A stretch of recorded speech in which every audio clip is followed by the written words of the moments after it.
It is great. It is excellente. Yeah, but dude, I'm not really on social media right now, so I think, am I your only email subscriber right now? No, we have other email subscribers for the website. Yeah. I was trying to think about it. I was like, because when building the website, it was sort of like a default option, and I was like, do I even like why do I need this feature?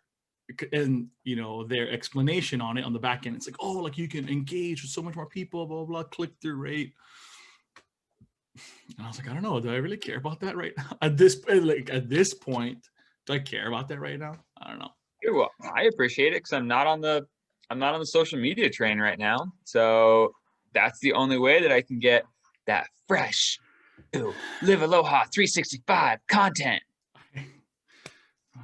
But I haven't emailed anything, so there's no way that you could have seen something. Yeah, but you're gonna, and it's gonna be awesome. Did you subscribe to our YouTube? It'll email you whenever I post on YouTube. What? Really? Yeah. Really? Well, unless you disable that feature, but if you subscribe to the YouTube, it'll unsubscribe. Yeah. Well, it actually, now that I'm saying that out loud, I think it'll notify you on the app, which you probably won't have. So anyway, disregard what I said, but still subscribe to the YouTube. That would be awesome. I do want to subscribe to the YouTube. Oh, I had a list of things that we could talk about if you want me to go over them. These ones are more serious than the last one. That would be great. That would be excellent, Jordan. I would love nothing more. Last one? Say again. You didn't like the last one? Jordan, the last list of things that you sent, I dare not repeat on the air. There's some good options. I was just writing myself a little note to send you a email on the subscriber list. So done. There's a couple. Oh yeah, dude, I definitely want to be on the YouTube subscriber list. Well, you'll be on the YouTube and the YouTube subscriber list.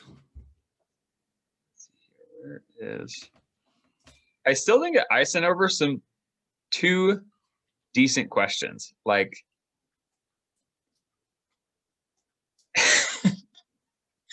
if two Michelle Joneses existed, would we still be able to feel pain or sadness? That's actually a valid question. That's an incredibly complex question that you'd have to accept that we're even going to be discussing. And then you'd have to really unpack all the things that are within that question.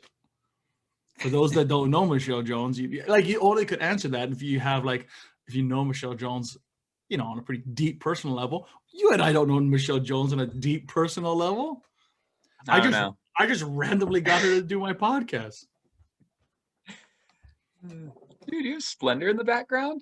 Dude, oh, first person ever recognized what was on my shelf. Nice. Oh, and Jordan, I'll have to, perhaps this is the way we can start the podcast. This is my Kaylea's little plush octopus thing, but you can flip it inside out and give me a little happy face.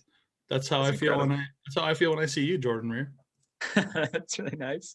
Wait, does the other side have a frowny face on it? Yeah, the teal side. That's what we started with. So here's the whoop, and then do you just flip it depending on your mood? And the eyes are different too. It's really it's like look, the eyes are nice and circly, and this one's a little sharper. That is really nice. This is how I feel when I see Jordan Reeher. Oh, shucks. So this list you speak of that you have, Jordan, if this list is ridiculous, I'm gonna. It's not ridiculous. There's some good questions on here. Excellent. And I do think I'm great. I really am. At first when you're like, I don't know, you could talk about your nonprofit or whatever. And I was like, there's nothing cool that I want to talk about. My nonprofit. I just feel like people a lot of times go on with they have this agenda of all this awesome stuff that they're wanting people to get involved with or whatever. But I give out food and money for free to people, which is like not that hard to sell. and so I don't know. I don't my the nonprofit does okay on the selling piece or whatever. But then I got to thinking about it, and there was like a lot of stuff that I feel like I've learned through the process, or like things that I am passionate about, but like have nothing to do with like, oh, here's all this awesome stuff that I've done at my nonprofit or the stuff we're working on or whatever. But like a lot of cool stuff of, hey, like this is what, like these are the hard things I've learned. This is the good things I've learned like throughout working in that field. So excellent. I'm ready to tackle those as they come up. Let me just give you some options though first. This is a good one. This is a good one first. The last one I wrote. If someone offered to have a pill that you could take, you could take that pill, and each pill was an hour of your life that would basically just be like you would take the pill, and then the next moment an hour would have gone by. And so you could take 4 pills if you wanted to. During this process, you would still be totally conscious. You would do everything that you would normally have done, and like you just wouldn't remember anything that had happened within that 4 hours, or that 1 hour that you took the pill. So it isn't as if the pill has somehow figured out time and space travel. It's yeah. You somehow have shut the ability for your brain to remember this off. Time proceeds normally, and then your brain comes back online after a certain amount of time. And it just shuts off the memory portion. So you're still conscious. Like you could go to work, be totally fine. I see. But if you think about, like you would be totally functioning, you do your job or whatever, you just wouldn't remember anything after the hour. So to you, it would be like you take the pill, boom, hours gone by, you're in a different place, talking to someone else, whatever. Would the feeling that in this fictitious example be like instant, like pill pop, and then like boom, like instantly, or is it sort of like you fade off into the darkness and then you're just sleeping, and then you arise after some sort of? I think it'd be instant. I don't know why you're saying fictitious example. I have some lab assistants that are working on this right now. Yeah, I bet. This is what I'm trying to sell. But so think like a good example would be maybe, let's say you're going on an international flight, right? And instead, and you can't fall asleep. It's the middle of the night, whatever. You have nothing you're interested in. You could just take like let's say your flight is 6 hours. Be like, okay, I want to be there for the last hour when we land. So like I just take 5 pills. To when you fly from Oregon to Hawaii, Yeah, it's pretty much. So have you ever been on that flight and just said like, oh, like I wish I was just landing already. Like it'd just be nice if I was just there. So it'd feel like time travel, even though it wouldn't be. Time would still pass, but it would feel a lot like time travel. Because essentially what you could do is you could, let's say it takes 6 hours, you go to the airport, you do all that stuff, like, let's say that whole process takes 10 hours, right? From like leaving your house to getting to Hawaii. You could wake up on that day and be like, man, I just want to be in Hawaii so bad. And then you could say, you could wake up at 8 o'clock, be like, okay, take 10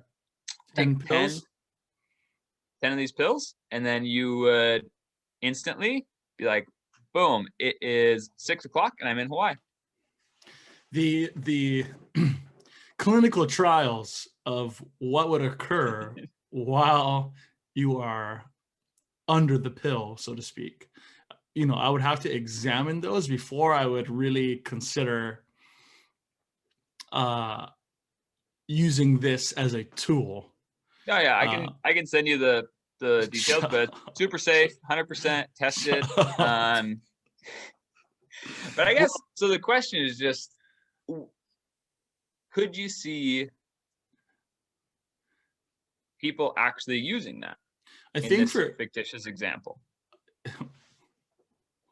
fictitious example, I think it is an interesting question to pose because it's not unlike other. I'm sure this type of conversation had happened in the past where technology was booming. You know what I mean? Like, Mhm. I don't know. I'm not going to bring up a ton of examples because I couldn't nail one down right now, but it's scary at first because it's so it's unbelievable, right? It's like, no, like that's not, well, one, it's never going to happen. And then two, like, here's all the bad things that in your mind, right? I've attempted to get myself to get better at, I want to get good at lacing in these moments. Here, yeah, yes, my brain is telling me here's a bad thing, but here's a possible good thing. And then here's a bad thing, here's a good thing, right? I want to lace moments like that together, but really it's just like bad, bad, bad, bad, bad, right? I mean, people just go there in their mind. Yeah. And so I'm just peppering in some of the good things, you know, um, in some ways in society, how that's already mimicked kind of is like when you have surgery, right? Like back in the day, like surgery used to just be alive or, you know, conscious, I guess you would say, for Yeah. surgery, and you just get cut open and people are like, you know, and then you get, but now you go under, so to speak. um I think I need to get over like the practical, like, well, how do I know I'm going to be me when I'm like under the pill or Yeah. whatever? Uh, because that's like bothering me. So I need to just get past that so I can actually wrestle with this idea, because it's like, I think Like, it's hard to believe that you could be. Yeah, that makes sense. you know, or it's like, okay, well, if I drive my, what if my, what if I'm under the pill and I drive a car and I get into a car accident, or, you know, it's like, in this example, those things remain like valid situations that you could get into yourself into. Um, you could take the pill and never come back. You know what I mean? Like you could get into an accident where it's fatal. Um, But maybe the same example could be said of like anytime you slept in a car. Like, yep. you could think of it as sleeping while awake. Like someone else is driving, you're saying. Memory pill. Sleep while you're awake. Oh yeah. The tagline. We're working on it. Yeah. Um, Stop saying we're working on it. No one's working. There's no, for those of you, for Dad who you're watching, it's not a real thing. Don't get excited. Yeah, future Jordan, thank you for this. This is great. Future Kyle. This is why you love him. This is why you love Jordan. All right, we're back. Okay, so so yeah, like when you go to sleep in a car and you could get in a crash while you're probably not driving, but while you're in the passenger seat and you fall asleep. Like, someone could say like, oh, well, what if you get in a crash while it's happening, and then like you wouldn't know how you got in the mhm, crash? It's like, well, yeah, that's same true. thing. So let's try to shift to like, yeah, like this would be super useful, super useful tool for like these things, because it sounds like super rich people avoid any hard times at all costs kind of Yeah. thing, right? Uh-huh. You know, in some if you take this idea to some of its ends, you think to yourself like, oh, you can't enjoy the sunny days without some rainy ones, right? So it's like, oh, it's like, you know, you got to take the good and the bad, the duality of it all sort of you know, shapes itself out, right? It's like, well, the only reason something is really good is because, you know, there's stuff that are bad or whatever. And things that are bad are shaped because like you don't want to feel those things. You want to feel the good things. And so it's taking part of that equation out, you know, trying to attain some kind of, well, and I guess there's no guarantee. You're just skipping time. You're not saying like, take all the bad moments out of my life. But I guess that's where my brain is going. But so practical application, the airplane application seems like the move. You know what I mean? Like you're in first class and they're like, hey, we have this experimental pill, you know, like you could totally try it out. And before you know it, in a snap of a finger, we'll be in Hawaii. You'll be ready to rock and roll. You know, people will be like, yeah, sure, I'll try it. And then they take it. They're like, what the? That was amazing, you know? Yeah. What other positive applications of this have you thought of in your mind? Dude, like going to the dentist. Okay. Think about if you could go to the dentist, you could be like, oh, I got my dentist appointment coming up.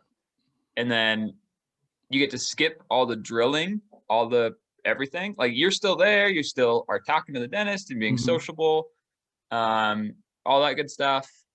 But then you take the pill and an hour later, boom, okay. You're done. Like everything was You just have to deal with like, oh, like my tooth kind of hurts. Like, but at least I didn't have to go through. You just had to deal with like, oh, all my teeth are gone. Man, that was a bad dentist. Shouldn't have gone to that guy. Shouldn't have taken that pill. So I could told him no. But I mean, that does bring up an interesting situation. Like how many things are humans avoiding because they don't want to do them or deal with them, like the dentist. Yeah. Or going to the. That's. Oh yeah, that's true. Like it might make you do. Oh, like people hate exercising so much, right? But dude, if you just said every morning you roll out of bed, you just pop in your MEMS pill, and then an hour later you're drinking coffee, eating a bagel, you already worked out for the day. Yeah, you don't even remember it.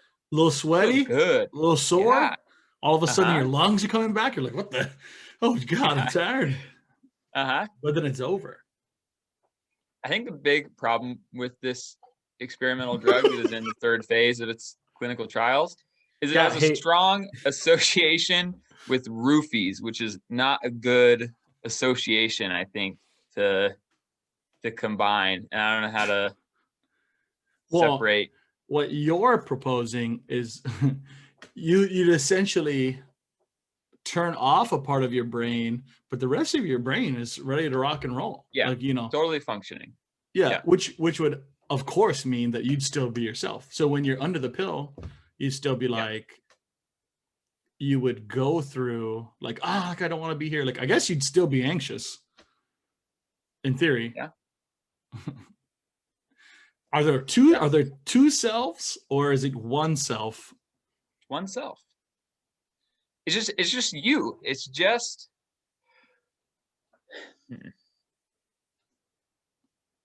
Ooh, how about this? You take the pill, right? Maybe that's the easier way to think about it. You take the pill. It takes an hour to take effect. But then at the end of that hour, it just erases the past hour of memory. So that way you don't think about it like your brain clicks off and then an hour later your brain clicks on. It's like you take the pill, you're totally yourself, and then an hour later it just erases that last hour of memory. You just get Jedi mind tricked, or So for you, it feels like you just woke up. Yeah, it's basically dang it, I'm gonna have to see about copyright issues with Men in Black. What if this is already happening? And this is what deja vu is.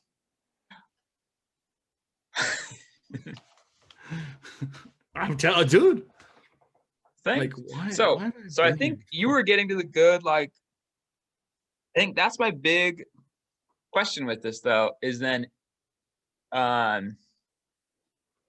the whole experiment, I guess, is all, to me, a question of like, how much do we do this in our regular life? right? So how much are we just choosing to like distract ourselves or like do whatever we can to like least to get through until like the good sections of our life.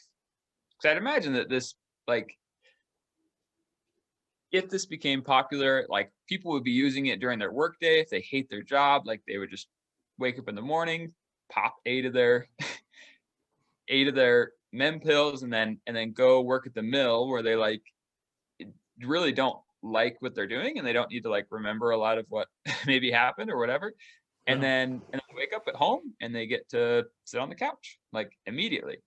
And so how much of our life do we just I don't know, like are we just choosing to distract ourselves or numb ourselves or whatever to like get through these bad sections as easy as we possibly can instead of like viewing each individual moment and hour and minute as like being very intentional with what you're doing and like why you're doing it and that I think that's kind of what I don't know, that's what I'm interested in is if this was possible, how much would people use it? And then like, what does that say about how we actually view like our time and how valuable, I don't know, like, yeah, just how valuable the time we're given is. Are we the closest thing that we can connect to this right now of, in which we're doing this to ourselves already is social media, isn't it? I mean, uh, my buddy Matt, who probably will come on the podcast at some point, like the last like 5 times we've gotten lunch, he's talked about how he put like a timer limit on his social media apps on his phone. And quick story, he's talking about how he likes it. He read a book, watched a Netflix show about it, and he was like, yeah, like this is crazy what it's doing to me. Like, okay, I gotta set up systems for myself to, avoid this or whatever. And so, I was like, you know what? You've been talking about this so much. All right, I'm gonna do it too. All right, these social media apps, I'm gonna set a timer. And in my mind, I was like 2 hours. Like, I probably don't spend like 2 hours on these apps. Like, there's no way I'll even hit this limit or whatever. And he was like, yeah, like Instagram, I put 15 minutes. Facebook, I put half an hour or whatever. And I was like, okay. So I drop it down to like half an hour, right? Yeah. It's like incredible. I've only done it for like 3 days. Mm-hmm. I'm like, oh my God, like I was spending lots of time. Yeah. Just scroll, and I think everyone thinks we're like disciplined enough or we're like above. Like, oh, like I can control myself or whatever. Willpower, no one has enough willpower to withstand, the pill, so to speak, right? Yeah. And so the pill of social media, like you're saying, right, is like how often like these bad things happen at work or, this friendship or relationship, where there's some strife, instead of like practically dealing with it, quote unquote, sitting down, writing it out, talking to someone about how to fix the situation, talking to the person you have an issue with, how often do we just like not talk about it, lay on the couch, scroll on social media, and in essence, take the pill and I don't know, just take the path of easiest resistance until things are good again. It's sort of funny because it's as if there was like a path, right? And so it's like my head is where like the issue lies, and I think we go like here, and then we go like around it, and then we don't have to deal with it anymore. But really, you just get up to like this point, and then you just like go around in circles until like it's like boom, never get through it.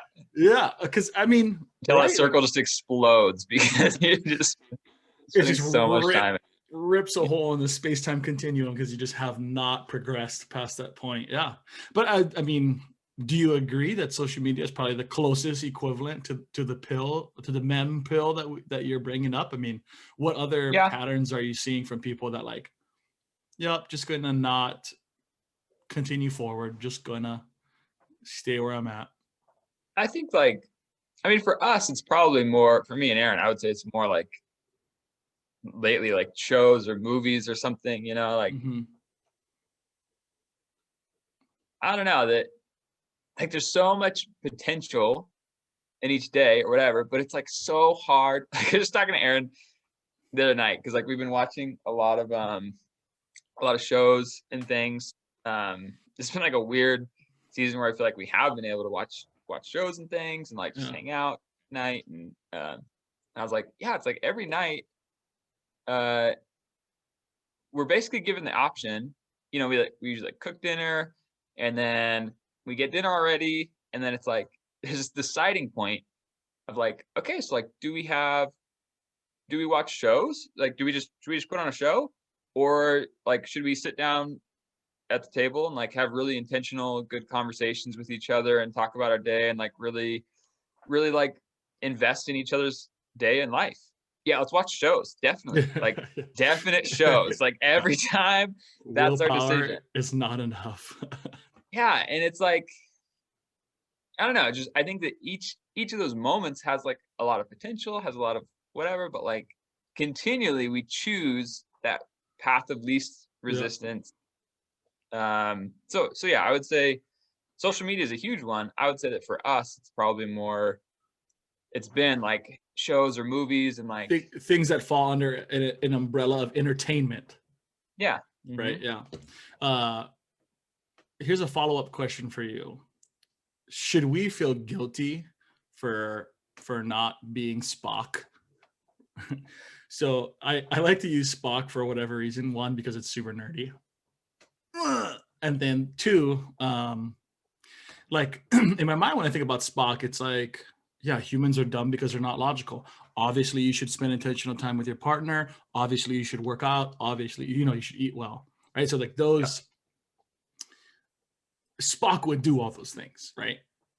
So should we feel guilty as human beings for not choosing that, right? And like, do we? And I think I don't want to necessarily talk about that. What I want to talk about is do how what's well, not the most productive way, but like, is guilt enough of a motivating factor perhaps to like set up systems for ourselves, even if it may feel like embarrassing or like there's a lot of self-judgment there?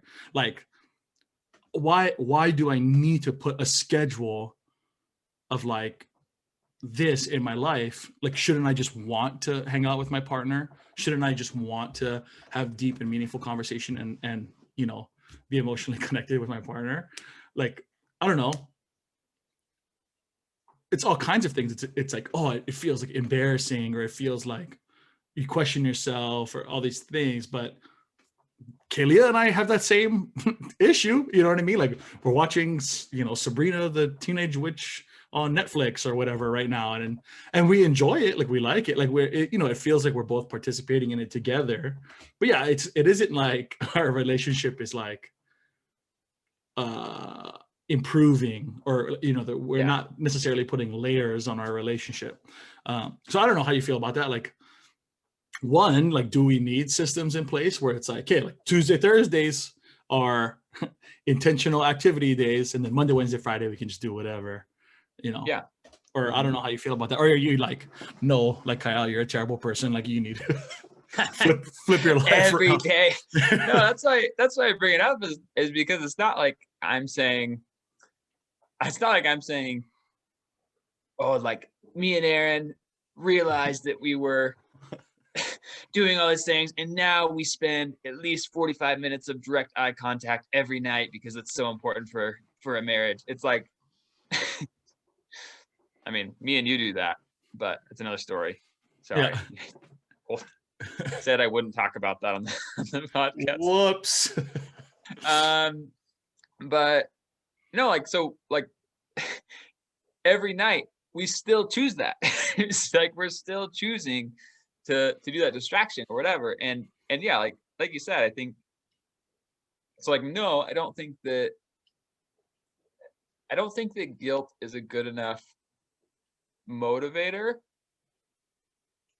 to really change things. Like, we for sure need systems, but it's also hard to know how much like I don't know, like it's hard to figure out that breaking point, you know, like the breaking point between like what does make people decide to set up a system and stick to it and have the willpower. Like it's really easy when you're past that, like when you're at a point, when you're like a really good place and you're looking back on it and you're like, oh yeah, like I did all these things and then like enacted these changes and now these things are going so well and these things are so good, but it's like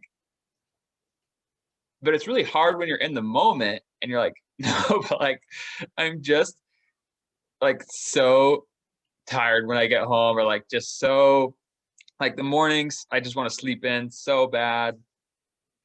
I don't know, like I just like I still like I wake up and probably snooze a good 5 times before I wake up. I want And to like I want to say this point before I forget it. So I'm totally cutting you off.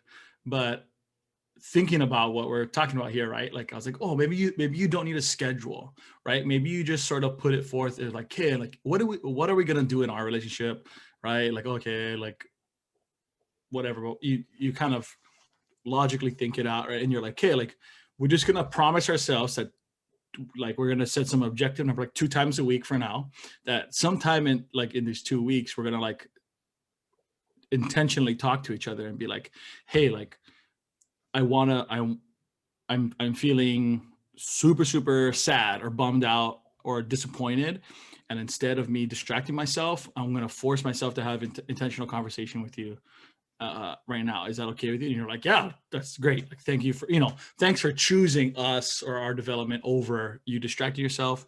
Or on the flip side, maybe you're like, I am just having a freaking rock star of a day. Like, can we do our intentional practice, which may, for some couples, it may look like working out together or going for a walk, or some couples might have some kind of routine they found, whatever, like in therapy, or maybe they in a book, they have, each couple probably have some kind of thing that they do, or not, or they're going to go find one, since we're amazing. This is really what we're selling. Like, and maybe, of course I lost my train of thought because I was like, oh, like that feels good. Like, why don't we do that more? But like, no matter how many times we get so motivated in the front, it's like we don't continue to do it. It's kind of like working out, right? I mean, it's like there's never a time someone has, well, I'll take that back. I would say a large majority of the time, if you're like unmotivated to work out, you don't want to work out, and then you just work out, you're like, at the very least, you're like, okay, I'm better for it. Like, I'm glad I worked out, you know what I mean? Or like you start feeling good after, right? It's sort of the same thing that we're talking about here. Like, God, just like, can we just watch our show? Like, why do we have to like have this conversation? Like, I don't want it. And it's like, you just, once you get there, you like every time like Kelia and I have a meaningful conversation, I'm like, yeah, like I'm glad, I feel way, closer to her, more attracted. Like, I'm like, yes, I feel way more like in this relationship with you. But even though we know that, it's like, I don't know, we just don't do it. Yeah. Which would be the argument for like, hey, you gotta put systems in place. Like, your willpower is not enough. Doesn't it? I don't know about you, but I feel like my willpower is like a tiny little pebble. Like it's like so incredibly small. Because you think about, in that situation, like working out, for instance, like all that's needed is to like flick that little pebble like a little ways. Like if you're wanting to work out, really the only hard part is like deciding, okay, I'll work out, and then like whatever, putting on your workout clothes. Like that's the hard part, and the rest of it just kind of goes pretty easy from there, because you're you're just in the rhythm. You're gonna do it. It's not too bad. Aaron's going to work out. What a boss. Aaron. Bye, Aaron. You're the greatest.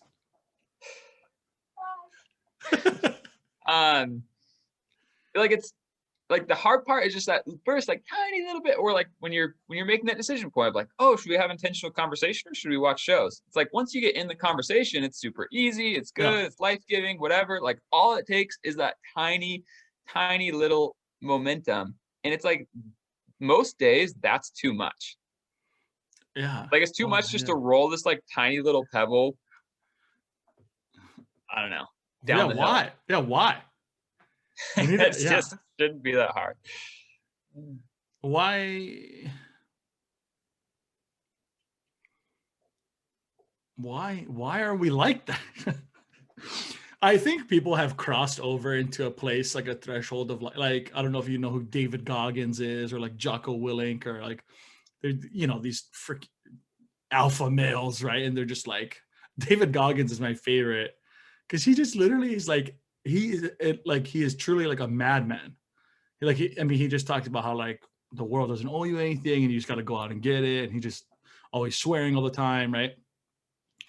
But it's like, oh, like is that what like fighting against your distractions looks like? He's like, you have to just like be freaking a beast, like because I totally respect David Goggins. I'm not trying to trash him at all. Like I wish I was like him, which I can be. Like he talks about that too. He was like, I was like fat, like 300 pounds, drinking milkshakes every night, and I just was like, bro, I'm just freaking sick of it. Like and he just, it seems as if he had like a mental break and he just like changed. But yeah, like why is your willpower just like a little pebble? I mean, I would assume like most things, as I'm thinking about it now, the more we work on it, the better it gets, right? I mean, yeah. I think about other areas in your life, right? Like I'm so fast at finding the apps that I want to go on my phone. I'm like lightning. I might be able to do it with my eyes closed. You know why? That's just because I've done it that much, right? You know what I mean? And so like, but for someone else, think about any person who's not tech savvy, they're like, what the hell? Like they just cannot do it, right? Because they don't have that skill. Also, this, if we're just going to block Jordan out of this now, since I'm just talking to myself, I'm just going to darken Jordan's screen and I'm just going to start talking to myself for the next hour and a half. That'd be a better interview anyways. I honestly. I'll just go this way and start saying things and then I'll turn this way. But this is all interesting. Don't get confused either, because you are the star of this interview. All right. Okay. I get why you brought me on, because you have all these powerful people you're interviewing, and you're like, oh, and here's a common man. We're done. Here is the caveman species of the humans that I'll show you, just so that all our listeners can know that there is common people out there that have no skills or traits whatsoever that we also bring on the show. You too could be on LiveAloha365.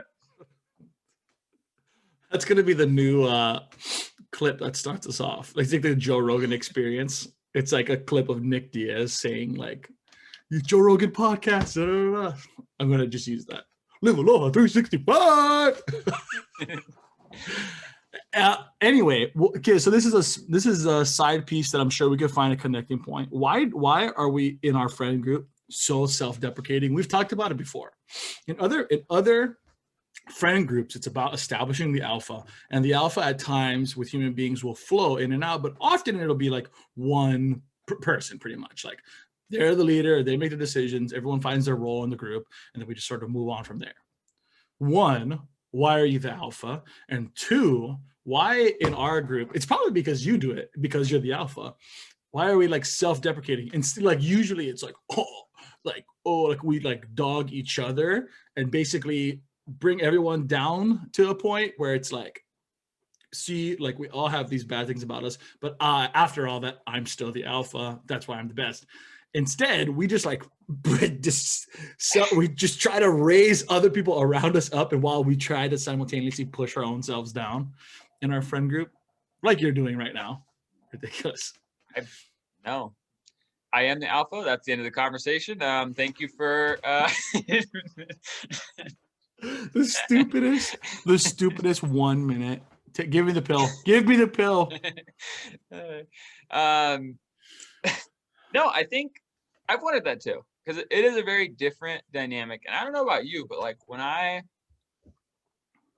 is a very unique trait of our friend group and our like college experience, is like self-deprecating, building other people up in like in good ways, but like primarily, let's be honest, in like jokey ways or whatever. But like I don't know. When I think about it, like I get now when I'm around people who that's their like that's how they interact with people is to like put people down and bring themselves up as a like as a joke, whatever, like joke about how good they are, joke about how much other people suck. Like it's so bad.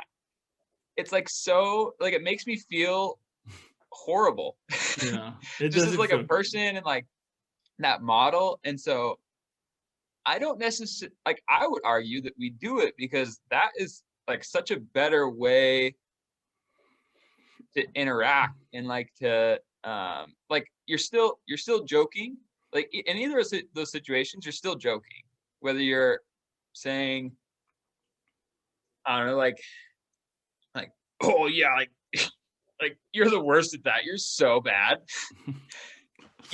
Like people say that as a joke, but then in the opposite way of that, like you could say like you oh my goodness, like you are the most attractive man in the world, like oh yeah, like whatever, like that's a joke, but like you're I don't know, like where your heart's at or like how that makes someone else feel is like so different.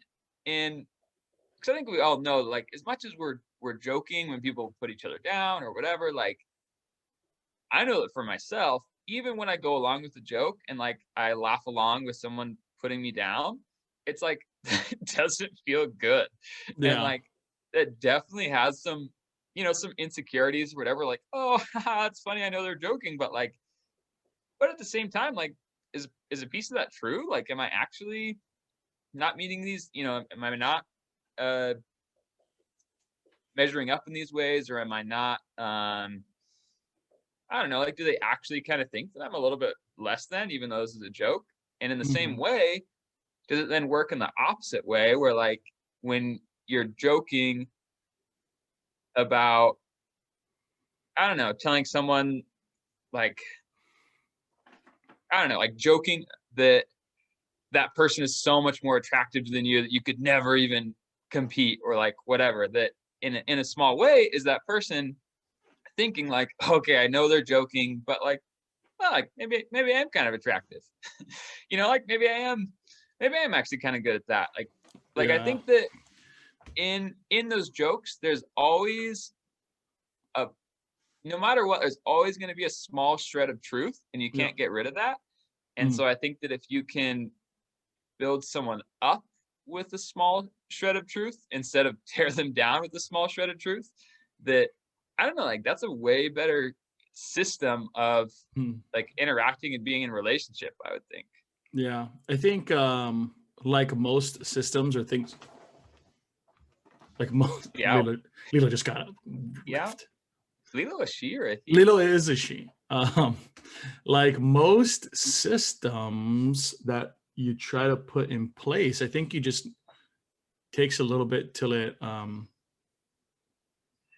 takes hold, right? I mean, because the argument's like, well, that's just like how it's done. Like, well, what guys? Why do we always tease each other? Like, why don't we do anything different? I hate it. And it's like, well, it's just how we've always done it, and we've tried some other ways, but like that didn't work out. It just seems like we've just done it long enough where like, well, it's just what we do. Like Mhm. on the positive flip side of like why we push our own selves down and build each other up, because like we just did it, continue to do it, try to do other ways, and we just didn't like it, and then we're just like, yeah, this is just way better.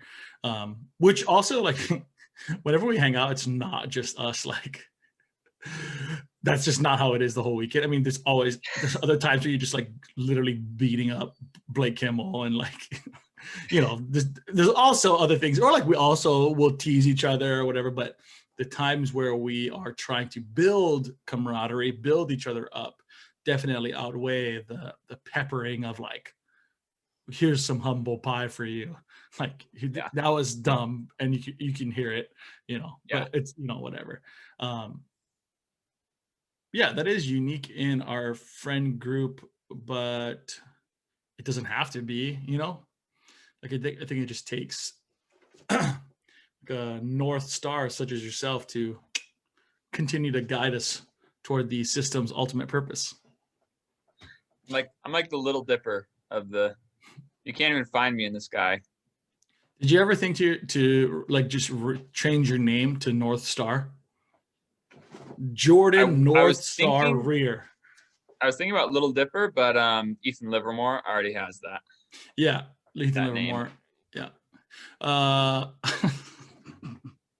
I just laughed at how like, oh, and here we go. Here's what we're doing right now. It's like we're just literally Ethan Livermore is like so outside of this conversation, and just went, whoop, we just lifted him up a little bit. So, yep. Lilo, what are you doing? What are you doing? Oh, your Kong's over there. Sorry. Care that I'm here? Dude, I want your camera angle. How do I get your camera angle? I'm just going to talk to you like this. You buy a... Does it? Okay, no, this is honest feedback, which Jordan, can we be serious for a little bit? Yeah. I would actually like your feedback of this camera angle, because I like it. I have this set up for I'm jealous of it. I have this set up for my stream so that when I go into like the wide view for the, God damn it, Jordan. No, I'm listening. I'm watching you. No. Camera angle. Okay, so the camera angle sucks. I got it. I'll change it. No, dude, I'm jealous of the camera angle is what I'm saying. No, but I see now what it looks like on here. God damn it, I hate you. Okay, so okay, so dude, I'm legitimately saying that I like the camera angle, and yeah, I feel okay. Because when I'm like, because here it's like and Zoom, I'm always trying to figure out, like, I don't know, do I look here? If I look at myself, it's gonna be different. Do I look at the camera the whole time? I don't know. Whereas you got you got a separate angle that makes it seem like you're not just on a Zoom call. You're like a studio professional. LiveAloha365. Okay, so is that how it? When you're talking and you're like looking at me, am I just totally like, does it look like I'm just like looking away? Like, because when you were holding your laptop up in that corner and I was looking at you, it was so impersonal that I was like, okay, that's terrible. If that's what's happening, I'm changing the camera angle. I mean, it's probably because you know that I'm like literally looking at the wall. It's like, I know that you're looking at my picture right now instead of me just staring straight ahead. Okay, but can you actually tell that I'm looking at your picture? Yeah. It doesn't look. I mean, maybe you're not. Maybe you're, I don't know, watching YouTube videos right now. Because there's going to be a big issue, because you could like literally solve this issue for me right now. But if you're like, no, it's fine. And then I'm like in a work meeting later and they're like, Kyle, are you ever paying attention to what we're talking about? I'm like, yes, I swear to God, I'm paying attention. Watching you. But I have thought the whole time that you are looking at me. I'm genuinely saying I like the camera angle and I'm jealous of it because I got just my webcam computer setup that makes me look like a real noob hooligan over here. No, it looks good. You don't want to have to spend all this moolah on just equipment. Don't just hoops and ladders. Me. Hoops and ladders. Don't patronize me. But yeah, I just bought this like arm thing that clips, or you tighten it onto the desk, and then it you can mount whatever camera or attachment that you want on there, and then you just jam. So. Are you gonna have to like look at me every now and then? Yeah, that sort of makes it more personal if I just like stare up into the corner. And I realized like you actually know that when you do that to stare at me, whereas I'm pretty sure at some point I was staring at you, I was staring at your picture. It just looks like just not. You think it looks really intense, like I think it would look really intense, but it really doesn't. It just looks a little silly. It just looks a little silly. That's all. Yeah. But yeah, dude, when are you gonna start getting into streaming? Of course, that sounds like something exactly like right up your alley. Interacting with random strangers and being concerned with entertaining people. Yeah, I've I don't know, 2 or 3 social media posts in my life. So I feel like, I don't know, I'm ready. Like, I feel like maybe a couple more and I'm Yeah, gonna be on the way to, Jordan. no, Jordan. this is like this whole idea of, it's easier because I'm talking to you, but just the idea of like putting something on the internet that people could rewatch and like judge everything about what you do, like that is a very vulnerable, self-conscious place for me to be, which is why I could never have never really done anything on social media because it feels Sure. like such a permanent timestamp of Yeah. your thoughts and opinions. And so uh what you're doing would be my nightmare, but is a really beautiful thing when you see people who are willing to be vulnerable on a show and just talk about what they have going on in their life and their stories. Like that's something that I really enjoy as a consumer, but absolutely hate You don't see that and as think to a yourself like, "Oh, I'm gonna do that too." You're just like, "Nope, this is yeah. exactly." I mean, it's sort of like watching a show and you're like, "I'm so happy I'm not doing that, but I'm very entertained that this is Yeah. happening." So, Mhm. Yeah. So um, I think it's an awesome thing, but yeah. well, something that that I need to have you confirm or deny if it's actually a thought that you place into my mind, because I've been sharing it around. Like in the Michelle Jones podcast, I talked about you and uh, blamed you essentially, or gave you credit, depending on how you look at it, for putting this thought into my mind. And something that I was wrestling with when I was deciding to. I think Kayla just got it because Lilo's all crazy. Something that I feel like you put into my mind was like, okay, so if I do this whole, well, let's go back. Let's go back. Um, okay, Kyle, the whole mantra came from a Brene Brown quote, which was like, live that kind of love so you can give that kind of love, right? So like putting my own flavor on it, my own spin with it. I was super consumed by that quote. And I thought, well, I have to live aloha, which would in turn enable myself to give aloha to other people. Because I was like, that's what I care about. I want to fill the world with as much aloha as it can take. That is a legacy that I would love to leave. If people are like, hey, like, yeah, he puts aloha into the world. Like that's what I want, despite all my shortcomings. That happened in the past and that will continue to happen in the future. The overarching mantra I would love for people to be like, yeah, like this was his life's purpose, was like putting aloha into the world. Now, something that I blame you for making me conscious of is like, well, it's sort of that concept of if a tree drops in the forest and no one's around here, does it really fall or whatever. If you live aloha but then don't post about it on social media, does it really count as like aloha, right? And so like this concept that I was wrestling with was like, well, why do I have this calling to like put it on TikTok, put it on Instagram, put it on Twitter?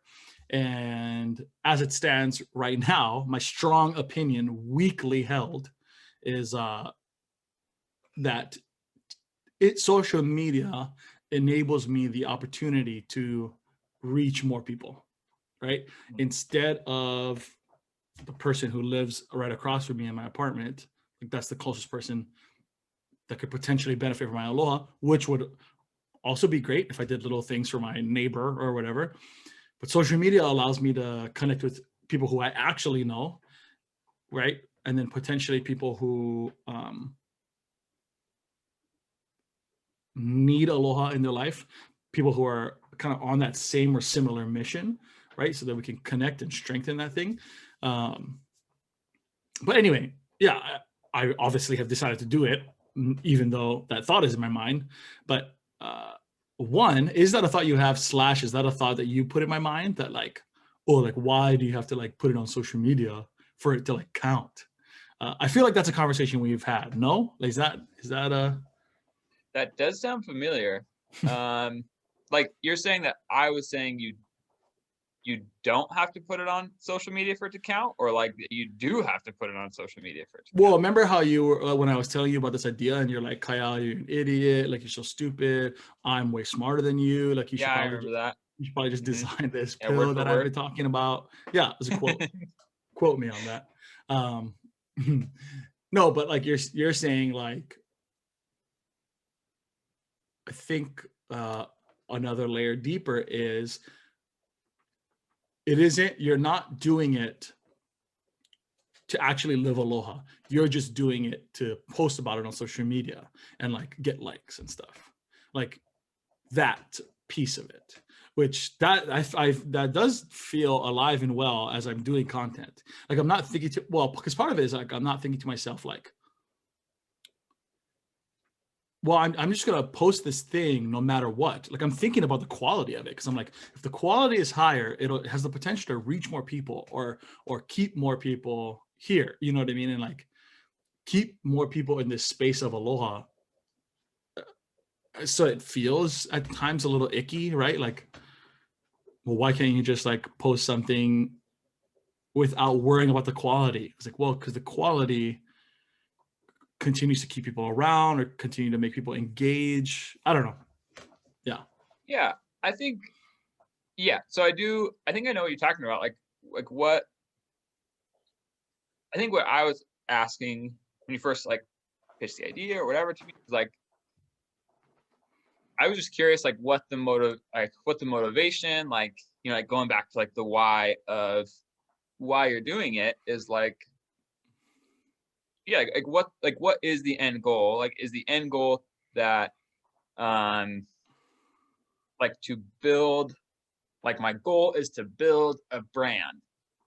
Or, like, is my goal to, like, spread aloha to as many people in as many mediums or whatever as I possibly can, like and that I guess that's just what I was wondering is, like, what yeah, like, what is the end goal of that to where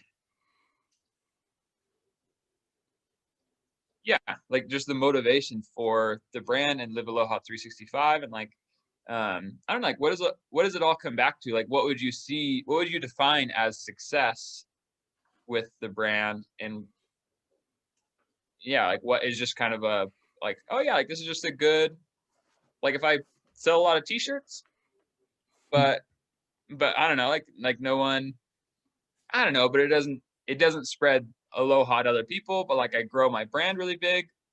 Like let's say you end up a multimillionaire, but like you don't see a lot of kindness or love or whatever happening in the people with the brand, like is that still a success? Or if you see a lot of love and kindness, but um, but zero sales and zero whatever, like would you look at that and be like, oh my goodness, like this was a roaring success, like this Mhm. was, um, yeah. So I guess that was the question.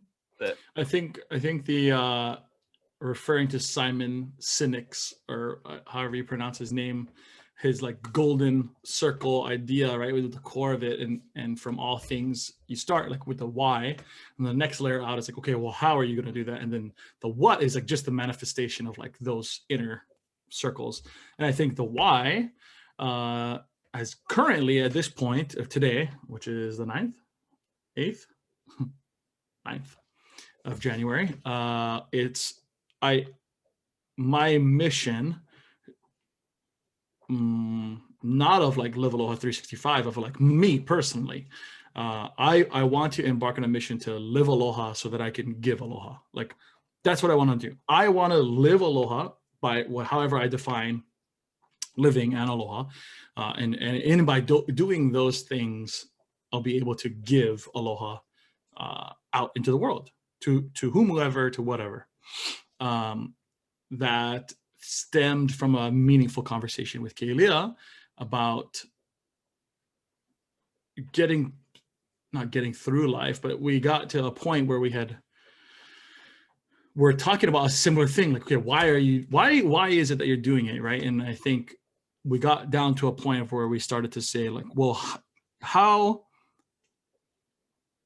how would your life be different if every day you loved? Well, it was when I was talking to Kaylia, it was how would your life be different uh, today if you loved yourself more today than you did yesterday, right? Or how would your life be different tomorrow if you loved yourself more today than you did yesterday? And I was like, well, freaking probably awesome. Like I'd probably love myself way more. I'd probably stop having such bad self-talk. I'd be more confident. All these things kind of stem from that, with the intention of, well, okay, then today, what are we doing today that would enable yourself to love yourself more today, right? And it's when I say that out loud, it sounds so narcissistic. It's like, well, obviously, like I'm super amazing at everything I do. It's like, it's not necessarily what I'm trying to achieve, right?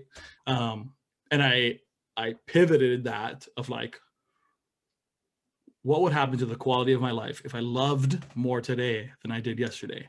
And I didn't put loved myself on purpose, because I thought, well, there's not going to be a lot of, it isn't linear. There's no, I haven't lived life in a way where it's been like easier, linear. Like it's not like, well, okay, I loved myself 77% yesterday, so I have to just love myself 78% today. It's like, bing, bing, like Spock or whatever.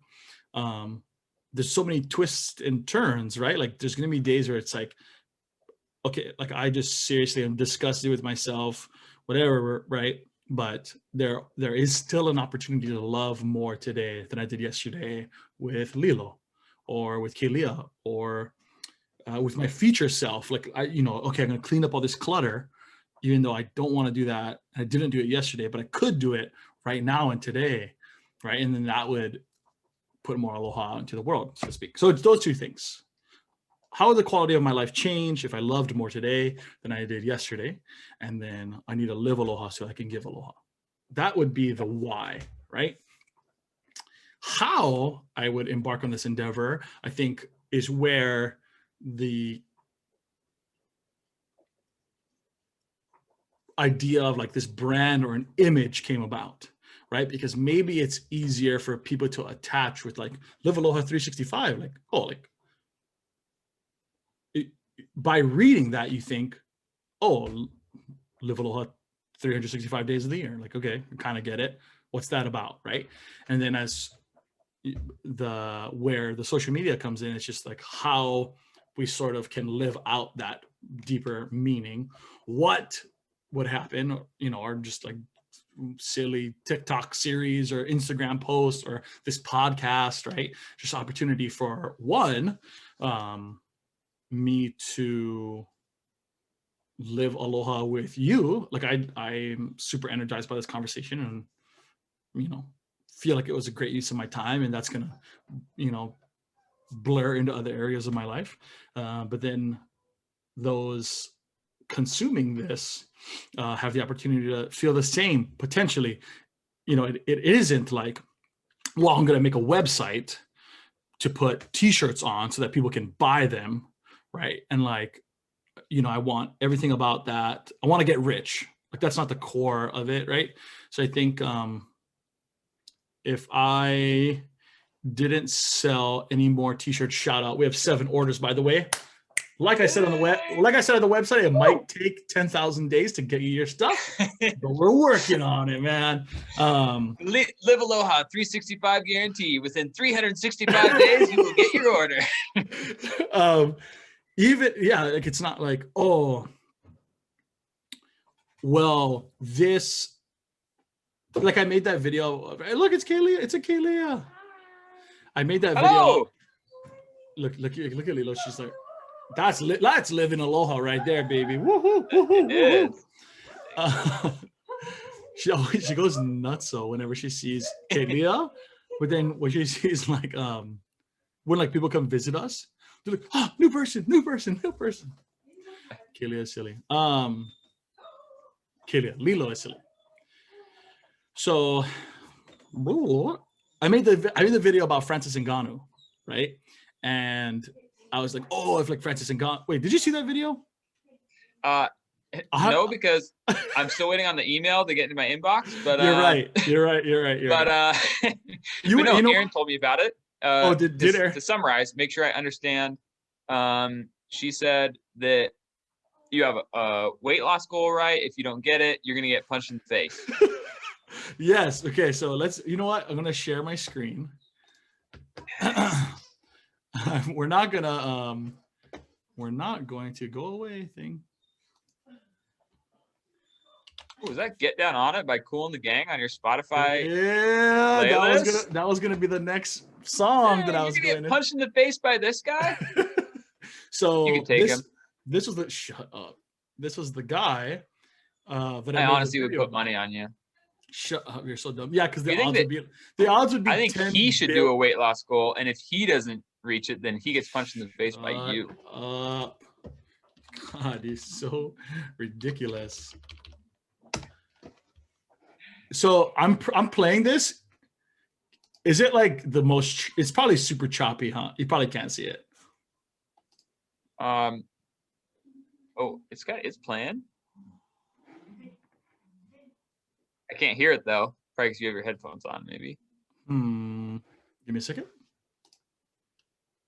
But was it like smooth or was it like it was choppy, wasn't it? It was choppy. Yeah. Yeah. Well, because we did this the other day, and it was super hard to watch the video, but you could like see it.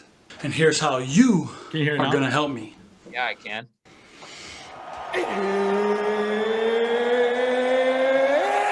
It's time for me to lose some weight. And here's how you are going to help me in the morning. Bruh, to be honest with you, I've gained a lot of weight. I'm just like straight up obese at this point. And like, I'm not joking, like I am obese.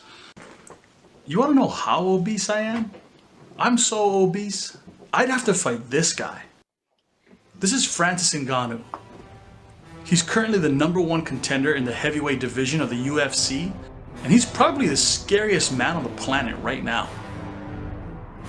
He's going to be the future heavyweight champion of the world.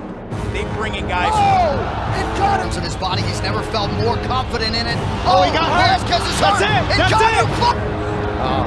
Uppercut. Yeah, he's done. That's it. To try to get a matchup with it. Got him. Oh! Down goes the Reeher.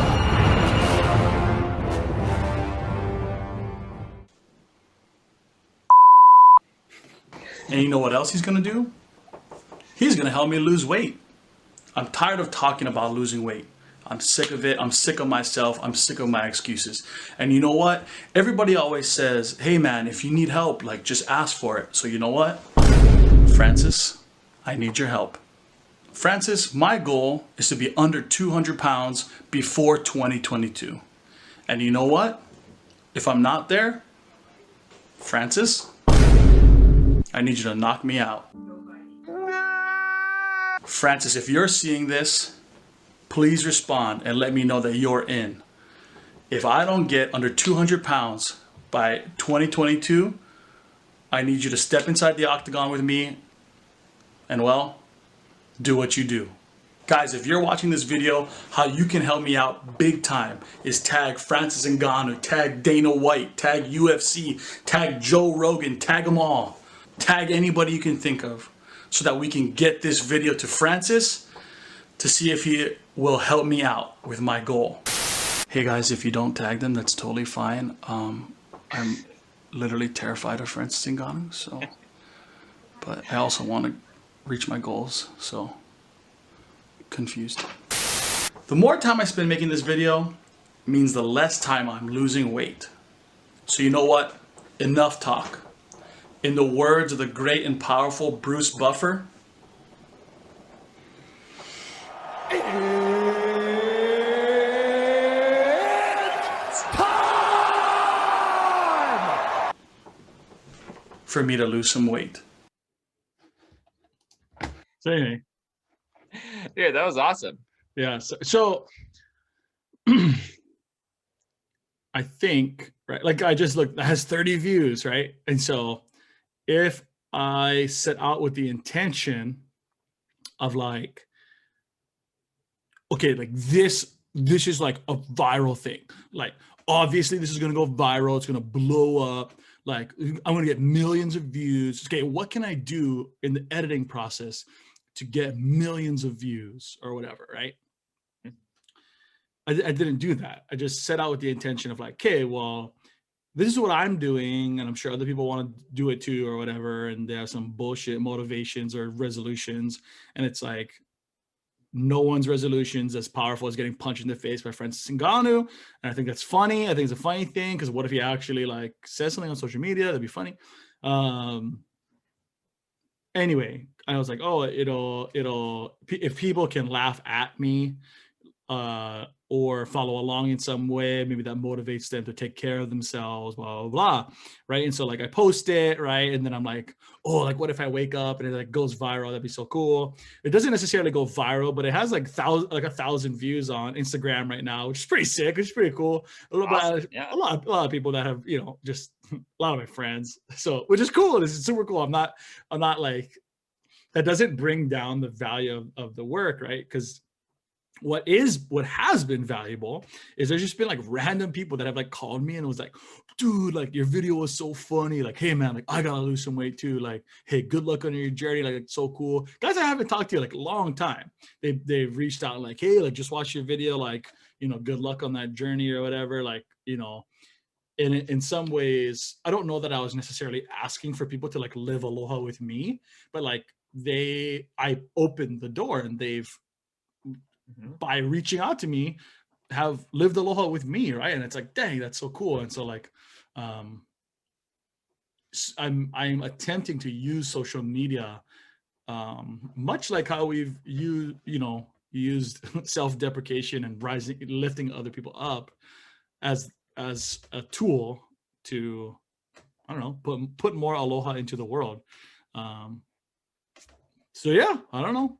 That's I think that's the cool part of it. Like I heard some of that in what you were saying of like at the beginning of like, oh, I need to make this content really good, or I need to do that or whatever. And I think there is a big part of that, like when, like if you're, that a lot of that you need to do to get to those goals you have. Like, yeah, if you have an awesome video and it's funny, like you can't, I would imagine, not much of a social media influencer myself, but I would imagine that like if if you just post like a crappy video on your phone and like of you just talking and you haven't really prepared or whatever, and like post it, then like it's not going to get many views. It's not really going to get like, it's not really going to get spread to a lot of people that are going to hear, they're like going to be encouraged or think it's funny, or like it'll be a good part of their day or whatever.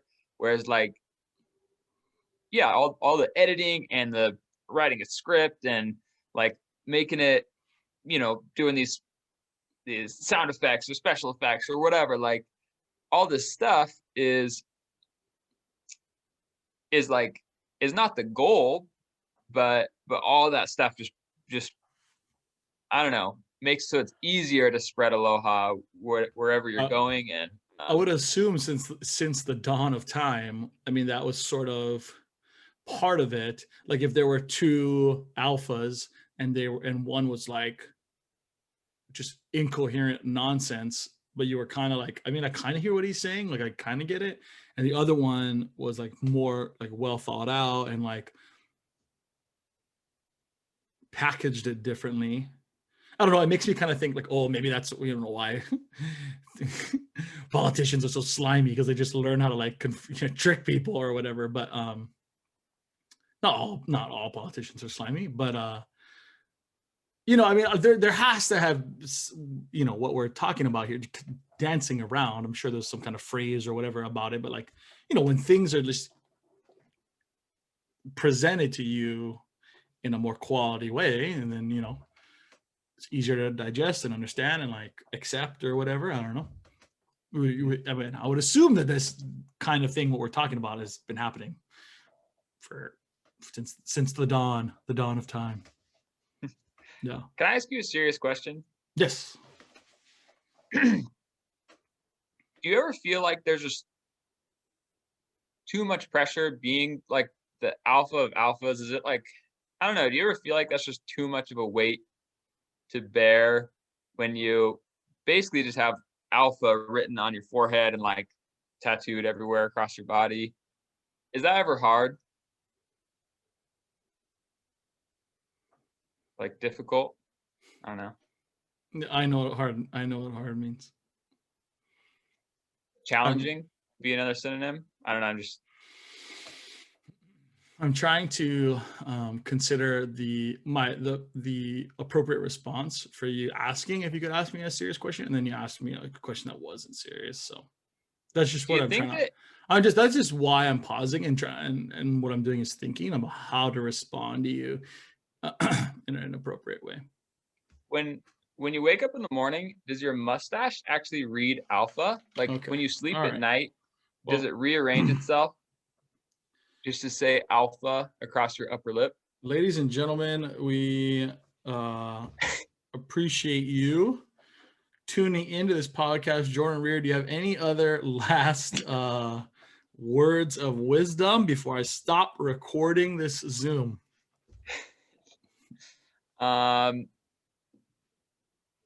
No.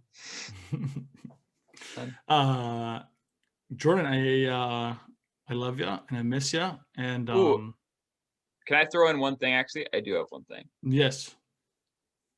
I don't know how long it's going to take. Yeah, go ahead. Yeah, no problem. Depending on you when you have to go. I did actually have a comment when I was trying to write down, I don't know, just thoughts on like work and the stuff I do at St. Vincent and that. How do I explain this?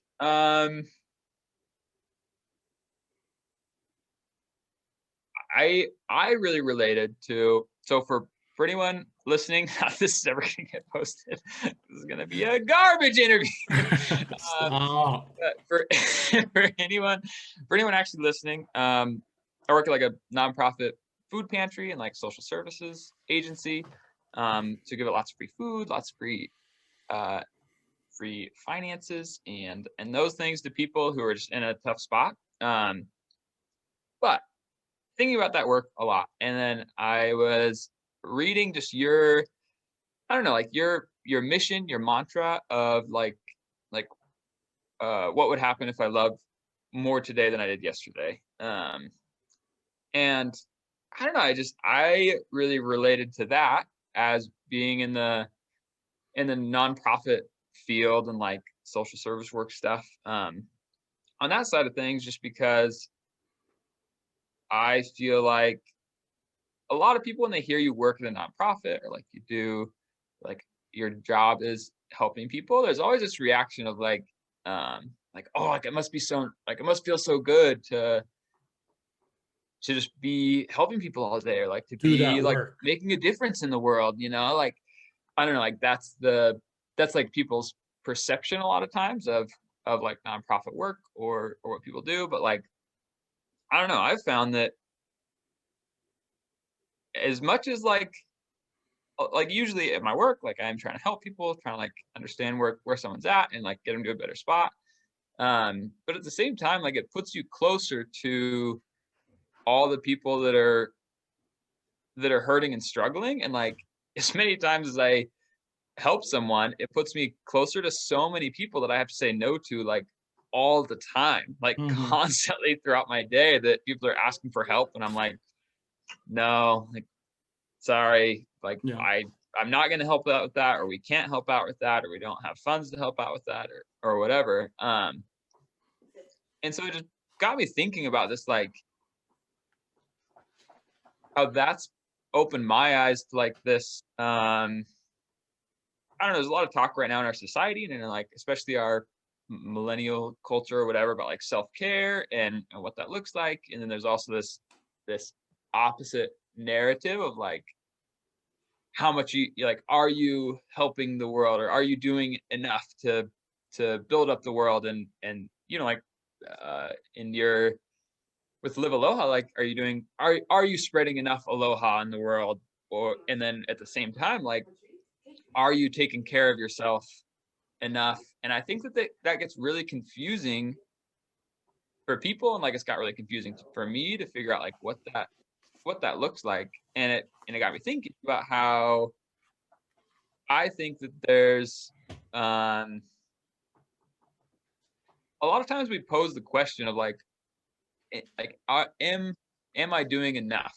Like, am I doing, as if there's like this limit as a human that we need to get to in order to be like a good person, or to do enough to help the world, or to help enough people, or to spread enough aloha. Like we treat it as if there's like this bar to get to, and then get over, and then you're good.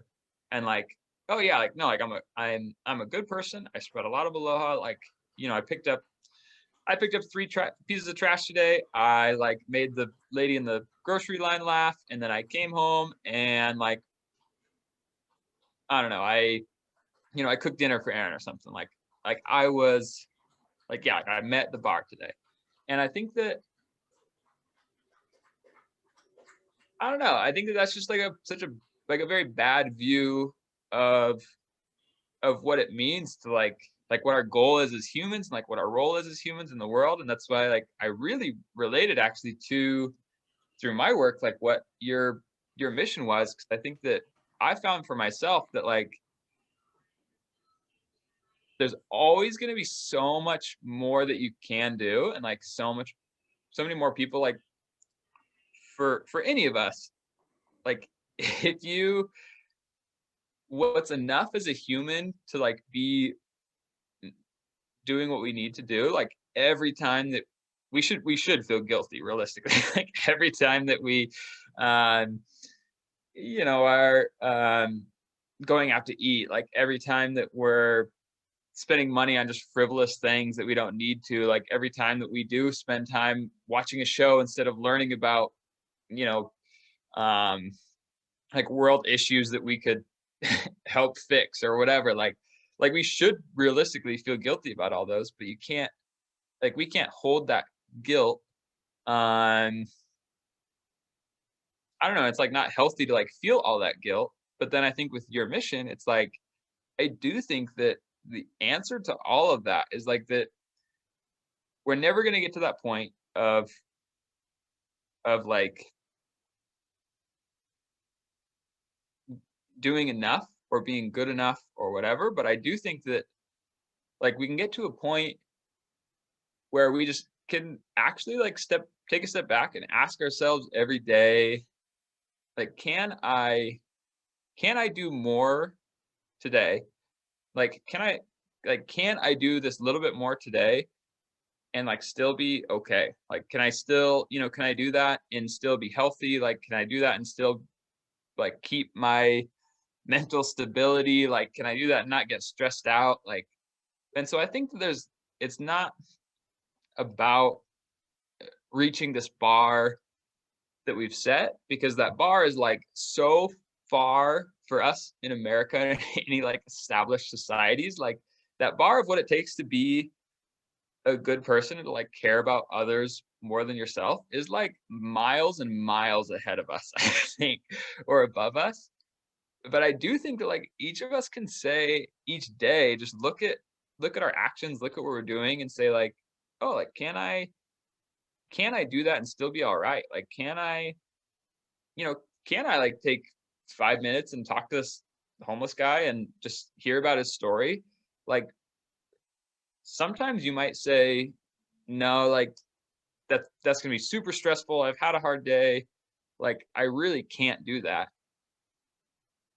But like I think you have to ask yourself that question, so that when the answer is yes, when you're like, oh man, like that's gonna be hard, it's gonna make me super uncomfortable, like that might put me in a weird spot, like you might ask for money and I'm gonna feel uncomfortable, like, but I can do that, like I'm in a good spot today, like yeah, like I can do that, I can definitely try that out or whatever. Like I don't know, I think that like we do each have the responsibility just as humans to like to ask ourselves that question just continually, like not am I doing enough, but like do I have space, and I don't know, do I have like space in my life and in my mind to do a little bit more today?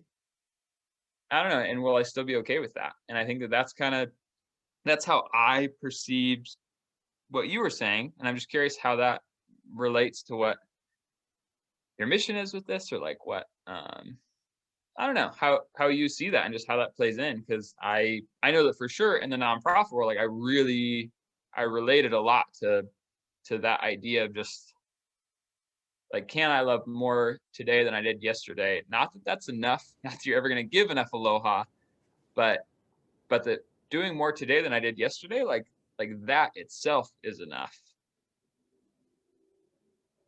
Well, and then is it enough, right? I mean, like, is it enough to just think that and put that thought out? Because when we say I want to do more than I did yesterday, well then, you know, there's an to fulfill that statement. If we were scientists, we'd need to measure it, right? I mean, we'd need to, well, more. Okay, well then what's more? What's the, you know, it's a bad question to ask perhaps, in some realms, because then the ultimate judge is you, and then you could just be like bias or blow it off, right? But then, you know, I think there's a lot of talking points that we could talk about from what you just said, but something that I am trying to evaluate and wrestle with myself right in this moment is, no matter what it is your life's mission is, or your work's mission. I mean, it's not enough to just say that it is your mission. There's got to be some type of belief, and that belief or that mission or the words usually is what attracts you to that thing, right? Like, oh, like, here is the belief is that if you work at this nonprofit, you know, you benefit a lot of people, blah, blah, right? St. Vincent stands for these things. Here's the belief, here's the mission, here's the vision. And then the action comes behind it, right? Like, okay, then I have to like actually like live out those beliefs. And then I think if we just stop there, there begins to be some kind of, you know, self-fulfilling cycle, right? Because at times the most intentional thing you do is the action. Like, yeah, okay, I gotta wake up on time, I gotta show up to work on time, I gotta do on this Zoom meeting, I gotta do this activity or this work. Why am I doing all this? Like, why do I do the work that I do? Oh, well, it's because of the mission or vision that I signed up for in the beginning. Yeah, that's right, Okay, and then we go back to the work, and then we get to the point of like, am I doing enough? Like, does my work matter or whatever? But I think if we attach on to this self-fulfilling cycle a piece of like evaluation, like kind of like you're bringing up, or questioning, or self-assessment, I think that is where things become dynamic, and they're able to evolve as we evolve as people, as humans. And I guess the point I'm trying to get to, right, is, I mean, we've talked about like, yeah, no matter how much aloha I live, there's somebody else out there, the bar's way higher, right? I mean, like, you know, no matter how much, you know, people hate it's trendy to hate Amazon right now, right? Oh, no matter, you know, yeah, but Amazon's done way more than you have in your life, someone who's hating, you know what I mean? Like, they've done, not is measurable the amount of impact, positive impact they've had in its company's life that you've had, person who hates Amazon. So it's like, how are you going to sit there and you know, accuse something like Amazon because they, you know, anyway, I think what's important is that you've got to,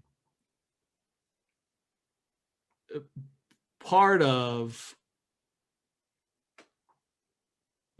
the process, I don't know that I want to speak for anyone else, but I know that most of the times I know. And what I mean by that is, like, most of the times I know if I'm just bullshitting myself. Most of the times I know if I'm, you know, just lying through my teeth. And I think it isn't something I do enough so that I'm accurately in tune with myself. Because I think to myself too often, I get to a place where I'm like, Brad, did I live aloha today? Like, yeah, like there's all these good things that happen. I made the lady at the grocery store laugh. I cooked dinner and all things. And then you lay down, and when I've been self-evaluating, I think to myself like, could have done more, or like, not enough. Should have done more. Could have not had those thoughts, right, or whatever. And I think from what the things that I've heard you say, it's sort of motivating to be like, I've got to make my self-evaluation period a little more robust. It's very one way. Okay, what are all these things I did / what else could I have done? And I don't know, that's kind of unfair, like if Aaron comes home and you're like, hey Aaron, what are all the good things that you did today? And like, it's like, that's it. Like you probably could have done more. It's like probably could have done a couple more things. Yeah. It's like, and it's like, so, in some ways that's unfair and it's fair. It's like, yeah, probably could have done more, right? But instead of that, I feel like that's just so like energy wasted, and I think it's just more of like, these are the events of the day, these things are coming up in the day, right? And then it's like, what actions can I take in this moment that draw me closer to my purpose, perhaps? Because yes, I could spend time saying I need to do more. Yes, I could spend time distracting myself and pretending like that's self-care. Yes, I could reevaluate my processes for tomorrow or whatever. Like, but I think what's important is like, you got to do it, right? Like we're slowly evolving out of this period where we're like super dependent on other people, right?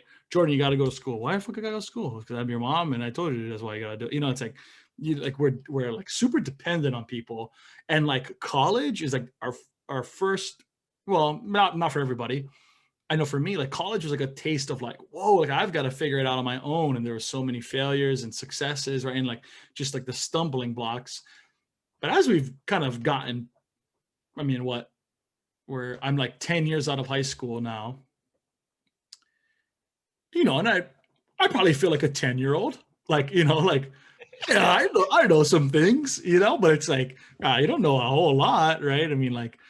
So yeah, I don't know. In this second part of this life that I have, yeah, I'm like a 10-year-old. Yeah, figuring it out. Not everything's going to be perfect, but I think it's like the more we can self-evaluate, I think it's just part of the process of living life on purpose, perhaps. Yeah. Anyway, for those of you who are just listening to the last half an hour of this conversation, I know that's probably a lot to digest, because I was actively listening and talking, and that was like me trying to digest it all live. There's a lot to go over there. Incoherent thoughts. Yeah. People are just going to be like, the YouTube metrics that it shows, like people stopped listening at this mark of the thing. But I think it's very meaningful. Like I'm not trying to, I'm just teasing myself. But I mean, so yeah, I think like going back to the beginning, you asked the question. You're gonna play the beginning because it's garbage. Stop saying that. This is my podcast, and I will start it whenever I want. I will say if it's garbage. I will start it when you're doing inappropriate things with your camera. Please don't show those. Stop. So like at the beginning, you asked like, should we feel guilty, or like, is guilt a good enough motivator? And I think I would always say no. That like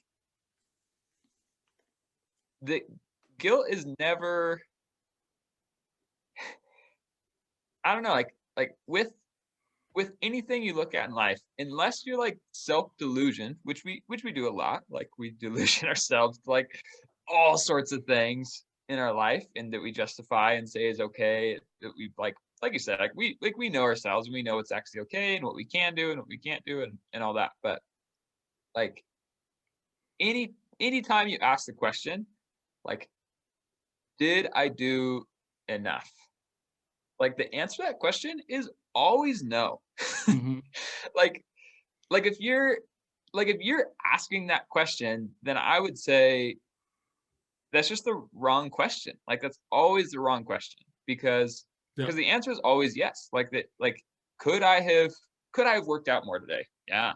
Like Mhm. could I have built Aaron up more today? Yeah. Like Mhm. could I have been nicer to people and like been more intentional with my time? Absolutely. Like the answer is always going to be yes to that question. And so I think we just need to reframe that, instead of asking like, did I do enough? Because the the because that, I think, is using guilt as a motivation. Like, did I do enough? No. Okay, then I need to do more. Like, but that's just that cycle that I think goes back to, it's just this like never ending push to get to this bar that's not attainable. Whereas I think if you instead just rephrase it to say, like, can I do more today than I did yesterday? Or can I do more tomorrow? Like, can I do more tomorrow than I did today? And then That's not saying that you're ever you gonna do enough. it sort of puts possibility in front of you. It's like, well, I could, like I Yeah. could do more. I could, like, what would I need to do tomorrow so that I do more today, right? Yeah. And if Oh, that's it almost takes your brain a different path, right? Like, oh, curious. Okay, well, what I need to do tomorrow, but hmm, yeah. Hmm. I don't know. So that's been my, because I think I can get in that, because I'm a big systems guy. So like I can set my life and my expectations into like very precise boxes, I think, of like, these are the things I can do, these are the things I can't do. And like it's really neat and tidy for me that way. It's really easy then for me to say yes to things and to say no to things, because like someone will ask me like, oh hey, like, hey, do you think you could do this? No. Or like, hey, like we're going out to do this, you think you can come? Yeah.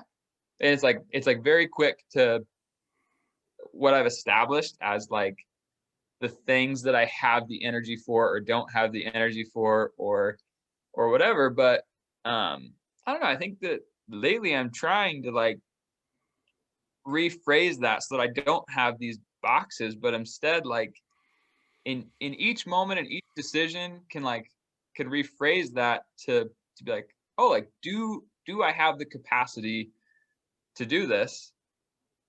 And then just asking myself that question each time, because sometimes the answer is going to be no, and it's like, Mm-hmm. no, today's hard. Like I don't have the energy to do that, and I'm like going to give myself grace in that the answer is no. And I think within that you can say like, am I doing enough? No. But that's okay, because like the answer to whether I can do more is no. But then when the answer is yes, that you're not also just putting yourself in this, I don't know, in this box of like, no, like that's something I can never do. Like I can never give up my weekend um to go do this, this big project or to help this person or whatever. Like, no, like I just don't do that. It's like, well, that's probably not giving yourself like the capacity in that moment to stretch and to really I don't know, like open yourself up to maybe if like you do have the capacity to stretch. And I think that in each moment we have to be asking ourselves that, or else I don't know, or else that's when we get stagnant and stop growing in those ways. Jordan, Yeah. I'm writing myself a note.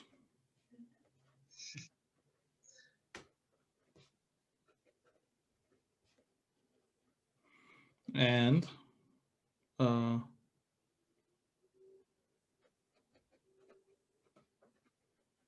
Whoop. I wrote myself a note to continue to think about this. I think it'd be an interesting exercise if you'd like to embark on this journey with me. I'm sure you already do this in your life, and I'm gonna admit live on air in front of billions of people that I don't do this enough in my life, and I want to see how this affects my life. I want to incorporate a more robust evaluation of my day, I think, in my life every day, or however it manifests itself. And I wrote down, ask yourself different questions this month. And that's in regards to like, oh, did you live aloha enough today?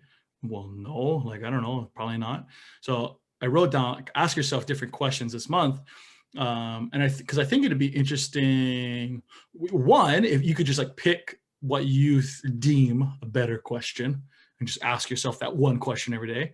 Or you could try out a bunch of different questions, like whatever, I don't know, maybe there's a different system, right? Maybe you write a bunch of questions down in a jar and then you open it up at the end of the day, one question for the rest of this month, right? And then be like, like maybe that's a piece of like self-evaluation to draw you closer to living your life on purpose. It'd be interesting for us to, the next time we do this, because it was not a garbage interview episode, YouTube podcast thing. It'd be interesting for you and I to share that with each other. Like, like I'm telling you, like, this is the question. Like I discovered a question that was like super productive, has made an impact on my life or whatever. Or like, don't ask yourself these questions. It's a terrible experience I had. Because I think that act in and of itself is where I'm at. Like, that's where I'm at. Like I need to make that piece of my life better. And I think that would fuel my purpose. It makes me think of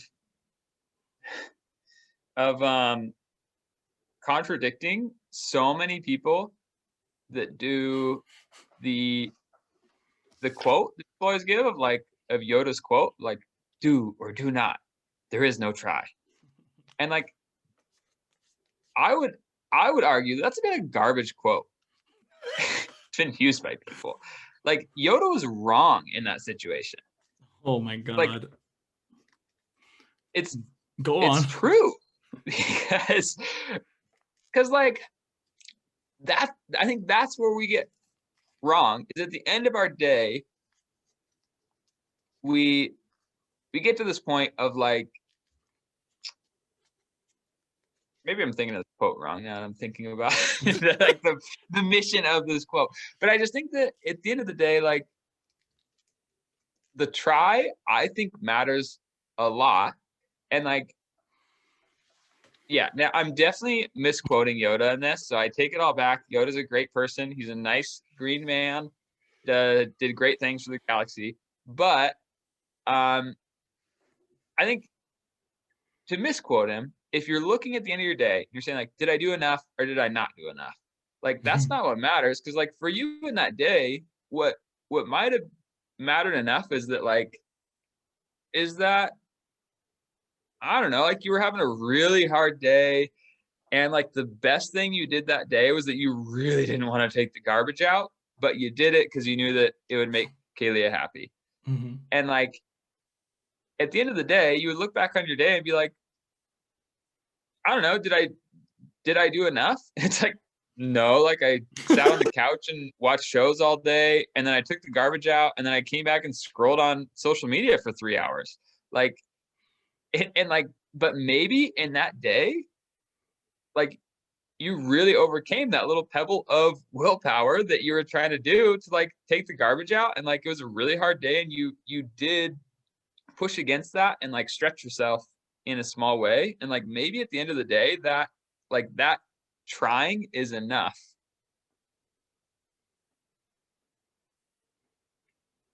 When we reconvene and talk about what we've discovered, I'm excited for us to talk about that. I'm also excited to talk about all things Star Wars. One, how the Jedi are flawed and potentially evil people. And two, how the entire